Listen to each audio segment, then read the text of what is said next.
DJ Sudish दीवाना।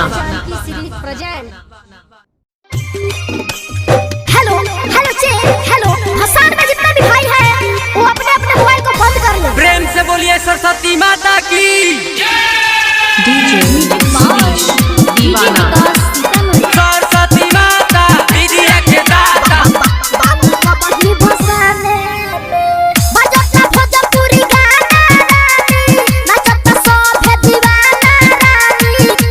DJ Sudish दीवाना।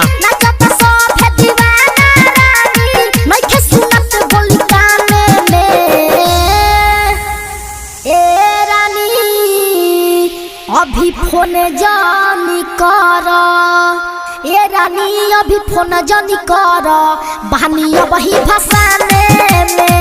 ए रानी अभी फोन जानी कर बहानी वही भसाने में।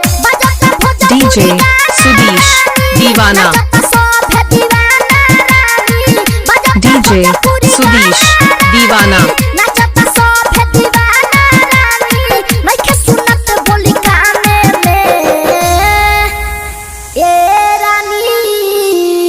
अभी फोन जानी कर ए रानी, अभी फोन जानी कर डीजे सुदीश दीवाना। ए रानी अभी फोन जानी कर बानी वही भसाने में। जी हाँ, हमारे नवयुवक सरस्वती पूजा समिति आप लोग को हर साल की भांति इस साल भी हार्दिक अभिनंदन करती है और करती रहेगी।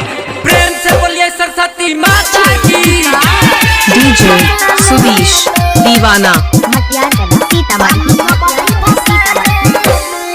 सुन सुन लभर तनी कर तू सबर। सुन सुन लभर तनी कर तू सबर। मन हमर दीवाना जनी कर परेशान। सुन ये हो परे जान भेट होई आज के रतिया। पानी के हम पिया सलवानी नचले पानी अभी थाकल बानी। डीजे सुदीश दीवाना। नचले पानी अभी थाकल बानी। डीजे पर कमर हिलाने में।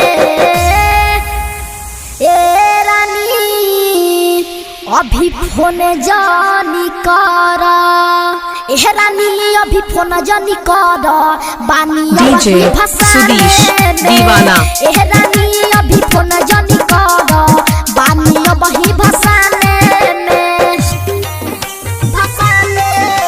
मिक्स बाय एलन गुप्ता।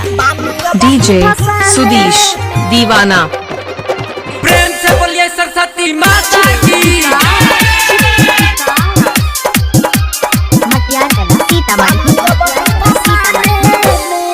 डीजे बाजे धमाधम सभे नाचे छमा छम। डीजे बाजे धमाधम सभे नाचे छमा छम। रानी मिलल बा बढ़िया चांस नाचे मन दुलल में बाते बुझे सनम होता यही जाए रानी रोमांस। डीजे सुदीश दीवाना।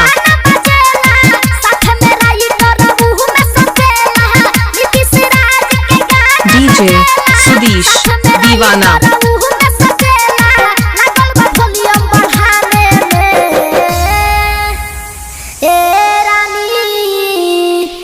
अभी फोन जानी कर ए रानी, अभी फोन जानी कर बानी वही भसाने में। ए रानी अभी फोन जानी कर बानी वही भसाने में। बजता भोजपुरी गाना रानी नचता सभे दीवाना रानी। बजता भोजपुरी गाना दीवाना। नचता सभे दीवाना रानी। मैं सुनत बोली काने में।